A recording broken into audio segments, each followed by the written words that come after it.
എല്ലാവർക്കും SCRPSC അക്കാദമിയുടെ പുതിയൊരു വീഡിയോയിലേക്ക് സ്വാഗതം.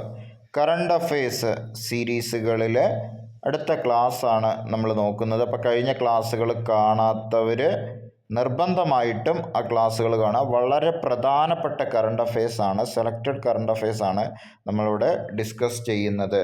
നിർബന്ധമായും പഠിക്കുക. ഒന്നാമത്തെ ചോദ്യം, ISROയുടെ ഉപഗ്രഹാധിഷ്ഠിത മാപ്പിംഗ് സോഫ്റ്റ്വെയർ. ISROയുടെ ഉപഗ്രഹാധിഷ്ഠിത മാപ്പിംഗ് സോഫ്റ്റ്വെയർ ഏതാണ്? നമ്മൾ കഴിഞ്ഞ ക്ലാസ്സിൽ പറഞ്ഞതാണ്. ഏതാണ് ISROയുടെ ഉപഗ്രഹാധിഷ്ഠിത മാപ്പിംഗ് സോഫ്റ്റ്വെയർ? ഏതായിരുന്നു? ഭുവൻ. ഏതാണ്? ഭുവൻ.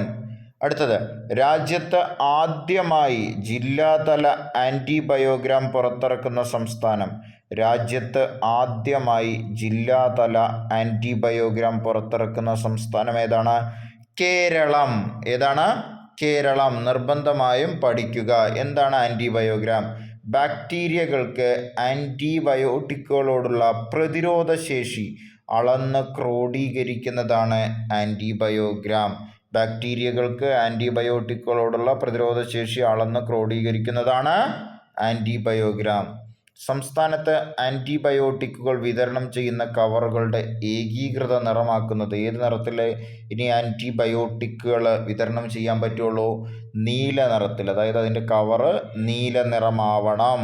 അപ്പം നീല നിറം എന്തിനെ സൂചിപ്പിക്കുന്നു?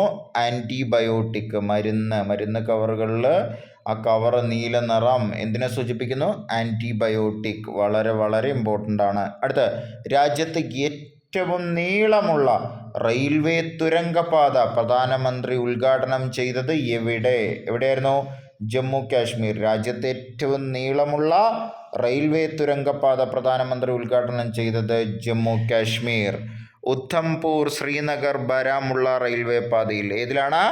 ഉദ്ധംപൂർ ശ്രീനഗർ ബാരാമുള്ള റെയിൽവേ പാതയിൽ T50 എന്ന് പേരിട്ട തുരങ്കപാതയുടെ പേര് ടണൽ 50. T50.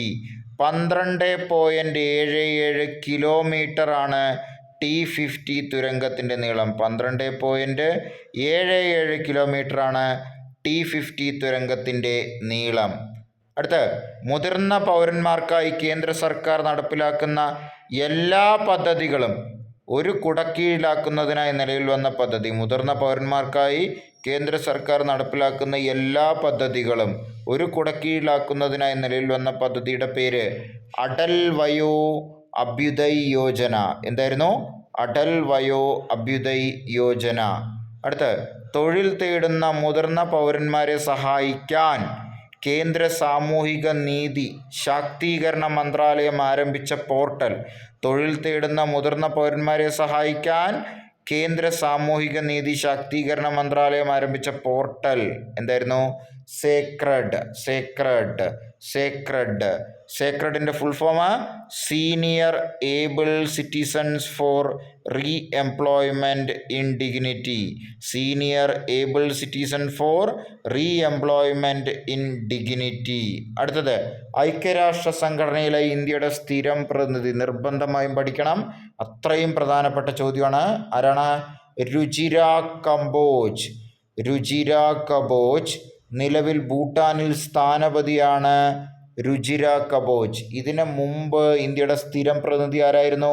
TS തിരുമൂർത്തി. അടുത്ത, ബൈക്കുകളുടെ മത്സരയോട്ടം തടയാൻ മോട്ടോർ വാഹന വകുപ്പ് സംഘടിപ്പിച്ച പദ്ധതിയുടെ പേര് എന്താണ്? Operation rice. മത്സര ബൈക്കോട്ടത്തിന് ക്ലിപ്പിടാൻ ഓപ്പറേഷൻ റൈസ്. ഓക്കെ.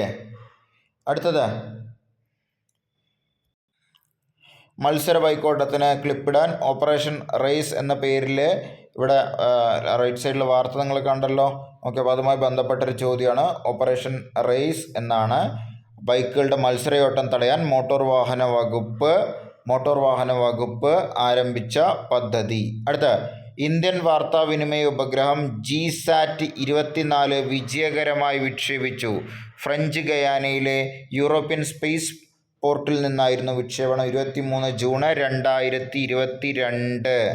അടുത്ത ലോക വ്യാപാര സംഘടനയുടെ വേൾഡ് ട്രേഡ് ഓർഗനൈസേഷൻ്റെ 13ാമത് മന്ത്രിതല സമ്മേളനത്തിന് വേദിയായത് എവിടെയാണ്? അബുദാബി, UAE അബുദാബിയിൽ. WTO വേൾഡ് ട്രേഡ് ഓർഗനൈസേഷൻ്റെ 13ാമത് മന്ത്രിതല സമ്മേളനം അബുദാബി, UAE. അടുത്ത ജീവിതശൈലി രോഗങ്ങൾ നിയന്ത്രിക്കാൻ ഭക്ഷ്യസുരക്ഷാ വകുപ്പുമായി സഹകരിച്ച് ജില്ലാ ഭരണകൂടങ്ങൾ നടപ്പിലാക്കുന്ന ക്യാമ്പയിൻ്റെ പേര്. ജീവിതശൈലി രോഗങ്ങൾ നിയന്ത്രിക്കാൻ ഭക്ഷ്യസുരക്ഷാ വകുപ്പുമായി സഹകരിച്ച് ജില്ലാ ഭരണകൂടങ്ങൾ നടപ്പിലാക്കുന്ന ക്യാമ്പയിൻ്റെ പേര് എന്താണ്? നെല്ലിക്ക. ജീവിതശൈലി രോഗങ്ങൾ നിയന്ത്രിക്കാൻ കൊണ്ടുവന്ന ക്യാമ്പയിനാണ് ഇത് നെല്ലിക്ക. അടുത്ത ക്ലാസ്സുമായി നമുക്ക് വീണ്ടും കാണാം.